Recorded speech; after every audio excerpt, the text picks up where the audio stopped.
It's still real to me, damn it. Pause that game. It's time for more Nerd Radio. I don't want to see it. Welcome back to Nerd Radio. James, Al, Beck, and Chuck Bean talking to you about everything going on in the world of nerds this week. And not to diverge immediately, but my wife in the chat, as we're recording live on Wednesday, says if she kicked me to the couch every time she lost, I'd be on the couch 70% of the time. Oh, wow. So you win quite a bit. I win quite a bit. Guess you just don't abuse her with the blue shell. No, not at all. And our couch, not that comfortable. So I'm kind of glad that I don't have to sleep on the couch all that much. Thankfully, she takes mercy upon you. Chivalry, thy name is Chuck. Yeah. So last week, TV Line broke the news that Jupiter's Legacy will not be coming back for a second season. Which is a bummer. Is it? I couldn't get through it. No. I tried watching it, and it was just hard. So I made it to, is there, 8 episodes? Yeah. So I'm like halfway through episode 6, and I'm still like, what are they showing us here? What's the ending going to be? Right. And then once I heard that it's not coming back for season 2, I was like, I guess I don't care. You pieced out. Okay, I'm done. Yeah, I'll move on to something else. Maybe I'll check out Loki this weekend instead now. I'm bummed because I liked where it was slowly building towards where the comic was going. Okay. And there was some other stuff in the comic that, for people that haven't read the comic, I don't want to spoil it for you, but I liked where the story goes in the books, and I was really curious to see how they would do it in the show. But yeah, it will not be coming back. They decided to release all the actors from their contracts. I mean, unfortunate for the people involved, unfortunate for the people who are watching it, but right. for me, cool. I didn't like the guy that plays the main character. Yeah, Josh Duhamel. Yeah, I didn't buy him as the superhero. No. Like, it was hard. It was a tough sell for me to buy him as a superhero.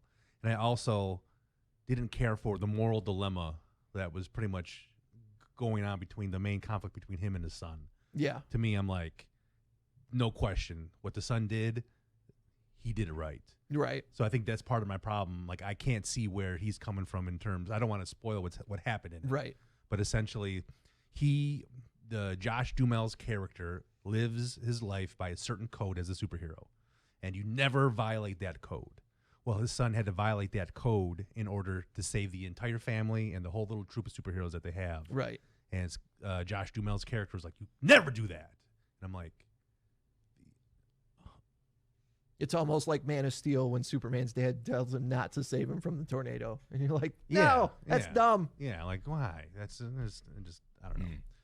They will be, of course, Jupiter's Legacy was written by Mark Millar, the comic book writer. They will be continuing forward with the other projects that he's done, including they're calling a spin-off show called Super Crooks. There was a book that he wrote, which is basically Ocean's 11 with supervillains. Really? Yeah, like a bunch of think of like Spider-Man tier supervillains all decide that, well, what if we rip off Dr. Doom? Kind of thing. We're getting a message. Oh, never mind. Oh, okay. We're all good. Yep. All right. Edit that part out of the podcast. So yeah, they are moving forward with that. And yesterday they announced that Netflix's version of the anime Cowboy Bebop, which is going to be live action, is coming this fall. Really? I didn't realize we were so close to it. That's coming up pretty quick. Live action Cowboy Bebop. Yep. Honestly, I might check that out. Yeah, Cowboy Bebop, probably the best anime ever. Yeah. I tried, remember, to watch Cowboy that's right. Bebop. You did try. Well, maybe when it's live action, it'll be a little bit cooler. What was it that held you back from getting into it? I don't know. It just didn't. I'm wondering if it is the anime that I just don't connect with that medium or something, because I was talking to Chuck about it. I was like, give me something. And he was like, Cowboy Bebop. It's the best thing out there. So I tried twice, and I just brought the DVDs back. I figured if I've got one shot to get Al into anime, Cowboy Bebop is probably... And why did you think that was your one shot? Because it's the best So anime I've ever widely? seen. Okay. It's like the animation is great. The story is fantastic. The music, which actually the musician Yoko Kanno, who was the composer behind the original music, is coming back for the Netflix show to write totally new music. Oh, okay. They'll use some of the music from the original. I'm sure they'll use the main theme again, Tank. But like she's going to write... Was the music like a huge part of the anime, much like the music for Streets of Rage is a huge part of that game? Okay. Yeah, because it's a lot of kind of jazzy music. and it's just it's really good. I'm not Is really that the into Bebop jazz part of music. the Cowboy? I believe so. Oh, really? Wow. I was just shots in the dark. Right. Yeah. So that's coming in the fall, and man, I can't wait to be talking about that. That's gonna be. And that'll be on neat. Netflix? Yeah. Well. Okay. Yeah, for sure. I didn't get through the MODOK show a couple of weeks ago. Like I watched the first episode and I was like, nah. I was like, I don't know if that shows for me. I like Patton Oswalt. I like his humor. I like the fact that it's like a claymation, robot chicken type show. I don't know. That's another tough sell for me. Right. Well, let's transition over to some comic book news. There was a company that came out last year, had a bunch of people who used to work for Valiant Entertainment, and they made a new company called Bad Idea Comics. Sounds like a place I should work. Well, you better get in there quick because they're going out of business as of January. And So it was a bad idea. Yeah. So apparently it was a pretty bad idea. The reason they call it Bad Idea Comics is because they were trying to get rid of the trends of like how comics have turned into like there's a lot of digital comic stuff going on and stuff. So like they weren't doing any digital, and they were only selling their comics through mom and pop comic stores. Like you had to basically subscribe as a mom and pop store to get the comics, and they weren't doing like variant covers or holofoil or anything like that. Like the comic is the one it is. You're going to take it, a newspaper print in black and white, and you're going to like it. Right. But it would also be fairly rare because you can only get it through mom and pop stores, only so many stores. And apparently, surprise, surprise, that business model didn't pay off. It was a bad idea. Yeah. So they're unfortunately going out of business. None of the books, like I'm looking at some of the people that worked on the books, and none of them are people that. See, that's the other thing is like you'd have to get a big enough name for something like that. Because you feel like a mom and pop shop would want to get behind it because they don't want to see the digital comics. Right. You know what I mean? And it's unlike most industries, there's more brick and mortar mom and pop business around comic books than anything else. Like there's a small rack maybe at a Barnes & Noble or a Walmart, but it's really, if you want a comic book, you can go online or you can go to a mom and pop shop. Yeah.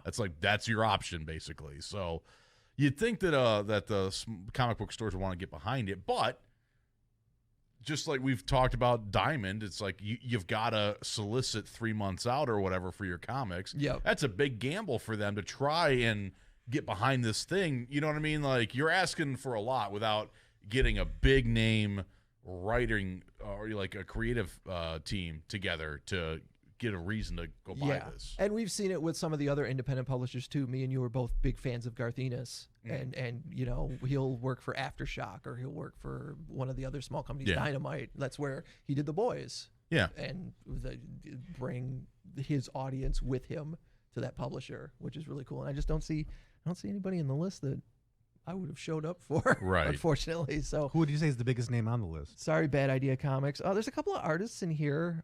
Dave LaFonte, he's done some Marvel work that I thought was really good. Juan Jose Ripe, he did a Wolverine series that was very bloody, and he's done some horror comics I've read that were all right. But I don't see anybody else on here that I really think about. You guys know I'm really big on the X-Men books. Oh yeah, I refuse to shut up about them whenever I do bring up comic books. And the month of June, they're doing an event that goes through all of the X-Men books, one issue in each of them. You're getting like 3 issues of different X-Men titles every week. So, you're getting roughly, 14, 15 books, and is leading to the relaunch of X-Men. This is, if you remember a couple of months ago, I mentioned that you could go online and vote for who you wanted to be on the new team of X-Men. Oh yeah. And did you vote for the Diddler? I did not. You couldn't vote for it. You couldn't vote for Nightcrawler, unfortunately. But this is where they reveal who the island of Krakoa, who all the mutants elected as the thing, and they're calling it the Hellfire Gala. I've got a couple of the books here. I bought the variant covers, which I'll show you in a minute why. But the Hellfire Gala, Emma Frost basically invites all of Krakoa's, all the mutants on Krakoa, as well as the human governments that have accepted the wonder drugs that they grow over in Krakoa. They basically invite them all to a big party where there's lots of drinking and people are in fancy dress, and then they're going to reveal who the X-Men are. And there's also some event that's taking place. So all these books, like we're in the second week of it, all these books take place over this one night where the Hellfire Gala happens. So there's a lot of, Back and forth. political moving and shaking going on. And there's some event that they haven't revealed yet at the end of the night that sends everybody home going, oh my God. But they haven't showed us yet, even, in the second week of it. But the variant covers that I've picked up are like the That Rogue? Yes. They're like the red carpet variant covers, and they're all supposed to go together in like this big. Oh, picture like that the goes old across it. trading cards would do at the Yeah. like they'd have the special limited edition cards that you could make the big picture with. Yeah, but I've got the issue of X-Men here, which reveals who the new X-Men are. Cyclops? It is Cyclops. Man, Cyclops is different than I remember. Well, this is their fancy dress. This is their party dressing stuff. Party so, wear. Yeah, which is This is the party Cyclops. His is very silly, I have to say. But one of the things that is really cool about this is they reached out to a whole bunch of celebrities to see, hey, would you like to go to the Hellfire Gala?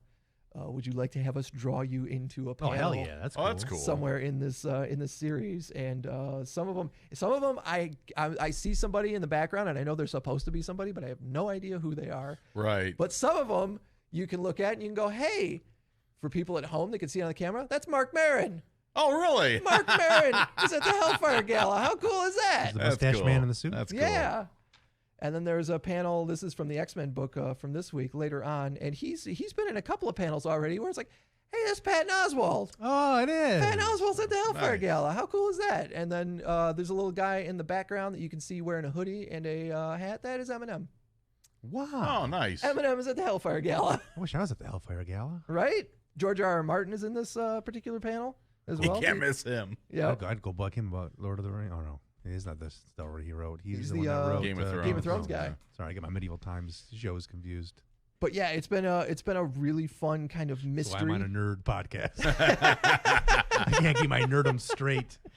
It's been a Hey, it's okay. Chuck goes video games, and I go, come on! So boring. Get a life! Trying to make jokes about George R.R. Martin. I call it Lord of the yeah. Rings. There was a panel. Run the Jewels is in there too. There was a panel in the very first issue. It was the Marauders issue of the book where because they invited the Avengers and Captain America and the rest of the Avengers showed up, and then they also invited Doctor Doom because he runs Latveria, and there's a panel where like Doctor Doom and Captain America are looking at each other like they want to fight, and then Run the Jewels is in the background going like, oh, they about to throw hands. They're like RTJ.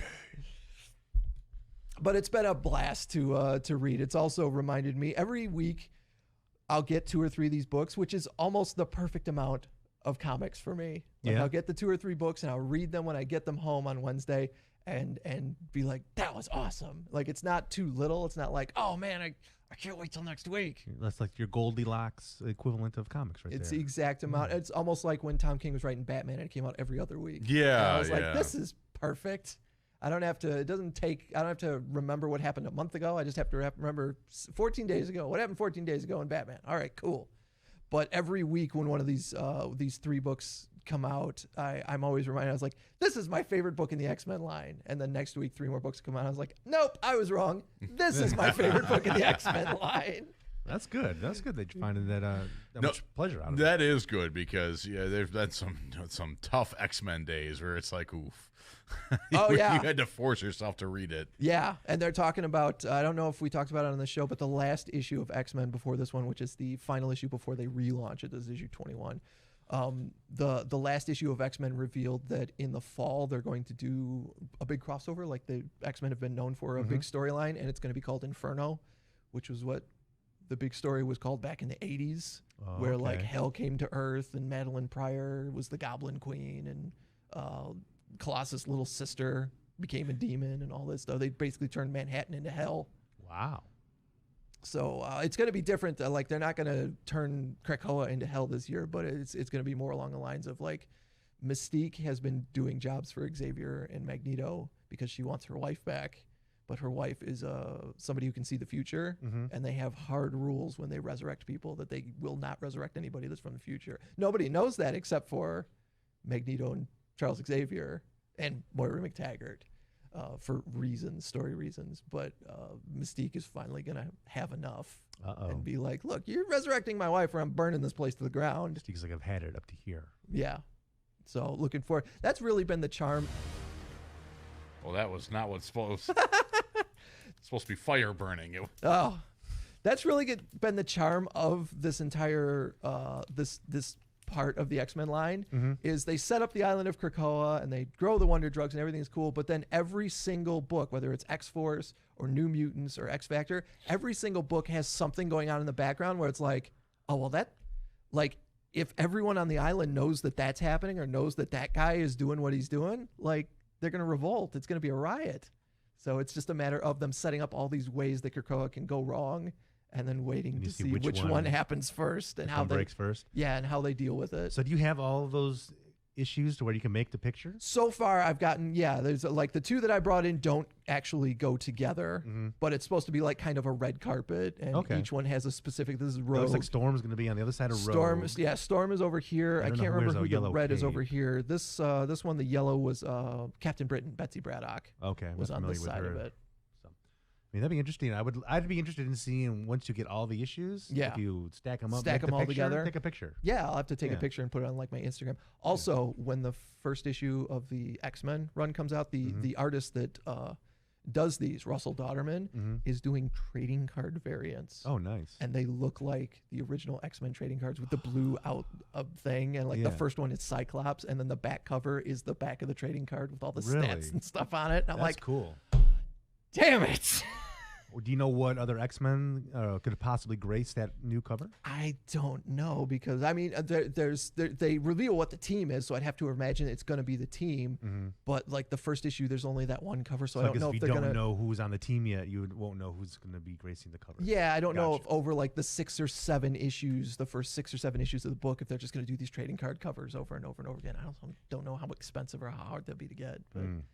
I'm usually not a variant cover guy, but these I was like, these are just cover price, and I'm like, I can make a big picture. This is cool. I like this. But then to see the X-Men, like he shared it on Twitter what it looked like, and I was like, oh, I really want that. That's cool. Well, I feel like what they're kind of doing here is just like what you were saying before. Like, how do you get comic people as interested in comics as you do the Pokemon cards? Yeah, they are hitting on a tons of nostalgia by recreating these covers to be like those X-Men trading cards. Yeah, this might be their plan that you were saying they should do. They should just make the cards again, man. Oh, I would just pack the cards in the comic. They're already DC's doing the Fortnite book, and they're putting Fortnite codes in the book, and that's bringing kids in the store. Just do the polybagged cover card in the comic thing again. I was gonna say, if they came back with like X-Men cards, I would invest some money in buying some. Yeah, like, I would get a set or get a box of them and then open them on on your Instagram. Now that I'm an adult and I can afford it, instead of like, right, Mom, if I vacuum the house and I cut the grass, can I get a pack of X-Men cards? And it's okay, like, well, yes, you can, but you also have to clean the dishes and help with some laundry, and then we'll get you some X-Men cards. So when they came out with the card, when Marvel was making cards, originally they would do Marvel Universe cards and then they did X-Men trading cards.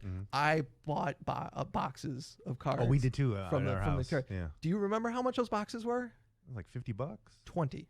It was only $20 for a box. It was $20 for a box of X-Men cards when we were younger. That's wild. Now boxes of cards are like $80 to $100. Okay, and not boxes of those cards. Like if they made new cards, a box of cards would be like $80 to $100. But like a box of Marvel Masterpieces, I thought was like $50 or so, because those my dad would buy them. Those might have been more expensive because the cards were thicker. Okay, because my dad would buy them, and like I said, I would do chores and be rewarded for chores with packs of cards. But also, what I would do is I would take my doubles and I would sell them at school. Hey, to other X-Men card collectors. Yeah, and then I would take the cash from that and I could buy. You could buy your own packs. Yeah, interesting. That's a smart idea for your dad, but also a gamble. Like he buys a whole box. Yeah. Like, oh, when James does chores, he'll give you a pack, and eventually, like, I don't care about these anymore. Yeah. Son of a bitch. I think secretly he also liked them. I think he enjoyed seeing. He didn't know much about the characters. I think he just enjoyed the artwork, and I think he enjoyed the father-son bonding thing. You know? Well, especially if he was James' dad, then I would have to imagine he would look through his cards and be like, I'll take that Emma Frost card. Yeah, I know what James is going to do with that Emma Frost card. That was mine. He'd put it back in the collection, but with like Sharpie covering up all the private parts. You give me that Black Cat card there for just a second here. Let me. I was good to spend some time with Miss Black Cat this evening before bed, right before my midnight shower. They're doing a midnight shower. They're doing a Heroes Reborn series right now, and one of the promotions, I should have grabbed them for you. One of the What's promotions. Heroes Reborn? Heroes Reborn is a thing that they're doing. It's a storyline they're doing in Avengers where it's like a world where the Avengers never got together. Oh, okay. Kind of thing. So there's a different group of heroes called the Squadron Supreme, which is almost like a. Sounds like a meal you'd order at Taco Bell. It does sound like. I'll take a Squadron Supreme. Extra sour cream. Yeah, give me some extra. I'm trying to think what I want extra on that I could relate to an Avenger. Continue. Extra Captain Watch America. that joke. Yeah. But when the first issues of it came out that week, they gave the comic stores packs of cards that look like the Series 4 Marvel cards of like the characters that are in this universe that don't exist in the normal universe. Crazy. Like Spider-Man doesn't exist in this universe, but the Gwen Stacy who would have become Spider-Gwen in that universe actually is called Night Gwen. She's like based on the character Nighthawk, which is like a Batman analog. Okay. In that universe, and I should have grabbed them for you because you'd have thought that was awesome. Heck yeah. Also, I saw somebody in the chat mention Star Wars Squadrons. I forgot to mention that's one of the free games this month. Yeah. On PlayStation Plus. Yeah, we actually, spoiler alert for any Checkpoint XP national listeners, that's I believe our free game of the week this week. Excellent. Yeah. Yeah. Like, oh. No, me and you spent the $20 on it last year, and then I found out it gave me motion sickness, and now it's a free game. Yep. And hey, I bought it too. Yep. I bought it too. Yeah. Did you pay full price? I don't remember. No. I know I bought it, and I can't. I'm still in the tutorial, so I can't fly a TIE fighter to save my life. All right. Well, the last thing I've got to tell you about is roll and change Transformers. So Hasbro's released a two Transformers that are going to stand about this high. Okay. So maybe 2 feet tall. Foot 2 feet tall. There's a Bumblebee and an Optimus Prime. Okay. And they transform themselves. What you have to do is you have to pull them back like one of those penny racer cars, and then the motor will move them forward. And once they hit a switch, they'll jump up and turn into the robot for you. That's pretty cool. The Optimus Prime that we saw Kevin Smith playing with is like what, $300 to $600 for that thing. These $50. That is affordable. Yeah. I'm not even a Transformers guy, but that'd be kind of a cool thing just to have in your collection. You wheel them back and release, and then they transform. Yep. Just like that sound effect. I hope they make the sound, either that one or the old Transformer sound. Oh yeah. I wonder if we can find that. Let's see. The old Transformer sound. I know I've got it in one of my production pieces. It's got to be on the internet somewhere. So yeah, $50. They don't say exactly when those things will be hitting stores, but roll and change Bumblebee and roll and change Optimus Prime. Very cool. Based on the Transformers Cyberverse cartoon, which is pretty good. Al, what do you think of that Transformer? I'm not doing it again. Some bitch. You only get it once. There you go. Oh yeah.